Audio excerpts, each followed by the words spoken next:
বলো কি হয়েছে? কি এত চিৎকার করছিস কেন? আমি তো রান্না করছিলাম নাকি?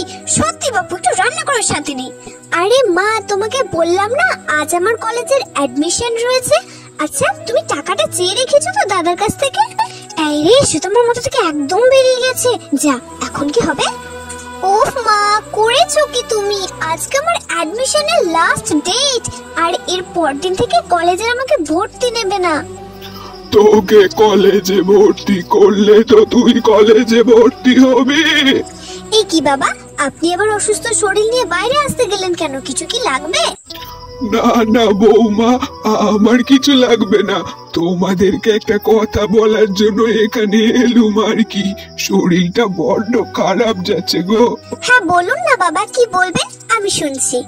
দেখো বৌমা, স্বপ্নামা তো অনেকটাই বড় হলো, আর আমিও বই কি বুড়ো হলাম। তাই যদি ওর বিয়েটা হয়ে যেত।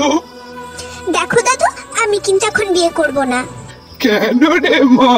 তোর বিয়ে হবে, সানাই বাজবে, লাল টুকটুকে একটা বর হবে, তাহলে তো আপত্তি কিসের মা? না দাদু, আমি নিজের পায়ে দাঁড়াতে চাই, আমি স্বাবলম্বী হতে চাই, আর নিজের দেখা স্বপ্নগুলোকে আমি কিছুতে এভাবে নষ্ট হতে দিতে পারি না। আমি এখন বিয়ে করব না দাদু। সে কর না তুই তোর স্বপ্ন পূরণ, তাতে আমি বাধা দেব না। তা বিয়ের পরেও তো তুই তোর পড়াশোনাটা চালিয়ে যেতে পারবি না কি রে মা? কেন দাদু? তাহলে বিয়ের আগে পড়াশোনাটা চালিয়ে যেতে সমস্যাটা কোথায়? দেখ মা, এখন দিনকালের যা অবস্থা, তাতে বিয়ে না করে ঘরে বসে থাকাটা বোকামি ছাড়া আর কিছুই নয়।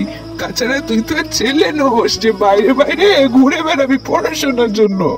ছি দাদু, 2024 সালে দাঁড়িয়েও তুমি ছেলে মেয়ের মধ্যে পার্থক্য করছো, এটা আমি তোমার কাছ থেকে আশা করিনি। ছি স্বপ্নমা, এভাবে বলো না। বড়দের সাথে কি কেউ এভাবে কথা বলে বলো? দেখো দেখো, মেয়ের মুখে কেমন বুলি ফুটেছে দেখো। ও জন্যই তো বলি, শুধু শুধু অত টাকা খরচ করে মেয়েকে পড়ানোর দরকারটা কি শুনি? মা, আমি বেরোলাম। হ্যাঁ রে মা, টাকাটা তাহলে? তুমি কিচ্ছুটি চিন্তা করো না মা, আমি স্কলারশিপের টাকায় আমার ভর্তির অ্যাডমিশনের টাকাটা ঠিক ম্যানেজ করে নেব। না, এই ভর দুপুর বেলায় কাউকে কিছু না জানিয়ে কোথায় যাচ্ছিস তুই? আমি বহরমপুরে যাচ্ছি দাদা, কলেজে ভর্তি হতে। না না, কলেজে যাওয়ার কোনো দরকার নেই। বড় হয়েছিস, মায়ের কাজে হাতে হাতে সাহায্য কর। শেষ পর্যন্ত তুইও দাদা? দেখ বোন, বহরমপুর তার এখানে নয়, আর তুই যে এত দূরে যাচ্ছিস আমাদেরও তো চিন্তা হবে নাকি, সেটা তো বোঝ। কিন্তু দাদা। কোনো কিন্তু নয় বোন, আমি জানি তুই পড়াশোনাতে অনেক ভালো, আর তার সাথে সাথে অন্যান্য বিষয়গুলিতেও যথেষ্ট পারদর্শী। তাহলে সমস্যাটা কোথায় দাদা? আচ্ছা, তোদের কি আমার উপরে একটুও ভরসা নেই দাদা? সত্যি তো, তুই যে রোজ রোজ এত দূরে দূরে যাতায়াত করবি, তারও তো একটা খরচ খরচা আছে নাকি? আর কলেজ যাবো বললে তো যা হয়ে ওঠে না, তাই না? দেখো মা, আমি জানি আমাদের এলাকা তথা শক্তিপুরে কোনো কলেজ না থাকার জন্য ছোট্ট ছোট্ট সমস্যার সম্মুখীন অনেক ছাত্রছাত্রীরাই হচ্ছে, কিন্তু এই বলে তো এলাকার ছাত্রছাত্রীরা শিক্ষা ব্যবস্থা থেকে পিছিয়ে আসতে পারে না। দেখ স্বপ্না, তুই তো জানিস আমাদের পরিবারের অবস্থাটাও খুব একটা সচ্ছল নয়, তাতেও তুই এমন করছিস। আচ্ছা দাদা, আজ যদি আমাদের এলাকা তথা শক্তিপুরে একটা কলেজ থাকতো, তাহলে কি তুই আমায় যেতে দিতিস না কলেজে? দেখ বোন, কাছে পিঠে যদি একটা কলেজ থাকে, তাহলে কেন আমরা তোকে শুধু শুধু ঘরে বসিয়ে রাখবো? অবশ্যই কলেজে ভর্তি করব। আচ্ছা দাদা, আমরা এলাকার মানুষগুলো ঐক্যবদ্ধ হয়ে পারি নাকি একটা কলেজ গড়ে তুলতে? কি? কোথায় কলেজ হবে রে? কেন রে দাদা, শক্তিপুরে কলেজ হবে। হা হা হা, হাসালি বোন, শক্তিপুরে কলেজ হবে? জায়গা কোথায় শুনি?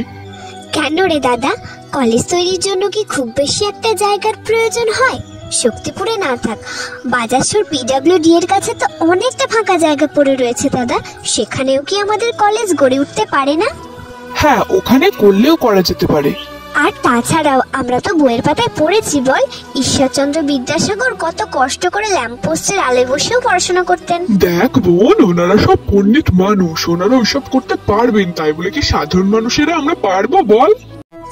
আচ্ছা দাদা, তোর মনে আছে বাবা যখন বেঁচে ছিলেন তখন প্রায়ই মাঝে মাঝে খাবার টেবিলে বসে আমাদের একটা গল্প শোনাতেন?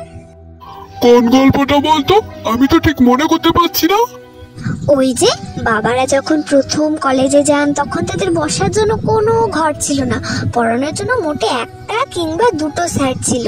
তবুও দেখ তারা কত সুন্দর ভাঙা বাড়ি নিচেই পড়াশোনা চালিয়ে যেতেন। আচ্ছা, আমরাও কি পারি না আমাদের পড়াশোনাটা ওইভাবে শুরু করতে? সত্যি তো রে বোন, আমি তো তোর মতো কখনো এভাবে ভেবে দেখিনি। আচ্ছা দাদা, আমরা কি পারি না এর কোনো একটা বিহিত করতে? আসলে কি বলতো, আমাদের এলাকার প্রশাসন এখনো ঘুমিয়ে রয়েছে, আর আমাদের ঐক্যবদ্ধ হয়ে তাকে এখন জাগাতে হবে, বুঝলি? কিন্তু প্রশাসনকে জাগিয়ে তোলা তো চারটেখানি কথা নয়, এই জন্য তো সবাইকে এগিয়ে আসতে হবে। হ্যাঁ, আমরা তো এগিয়ে এসেছি, আর এগিয়ে আসতে হবে আপনাদেরকেও, যারা এখন ভিডিওটা দেখছেন। আমি একটা কথা ভাবছি দাদা, আমাদের এই দাবিটিকে যদি আমরা পোস্টার, মিছিল, চার্ট ইত্যাদির মাধ্যমে বিভিন্ন জায়গায় ছড়িয়ে দিই তাহলে ঠিক কেমন হবে বলতো? তাহলে তো খুব ভালো হয়। তবে আর দেরি কিসের বন্ধুরা, আমি তো এখন থেকেই কাজ শুরু করে দিয়েছি। আশা করি আপনারাও শুরু করেছেন। উপস্থাপনার শেষে আবারও আমরা আমাদের একটাই দাবি তুলব, আমাদের এলাকা তথা শক্তিপুরে কলেজ চাই।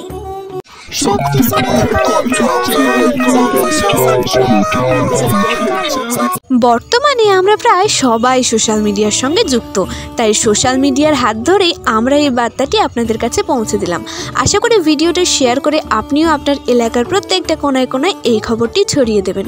ভিডিওটি শেষ পর্যন্ত দেখার জন্য অসংখ্য ধন্যবাদ। ভালো থাকবেন, সুস্থ থাকবেন।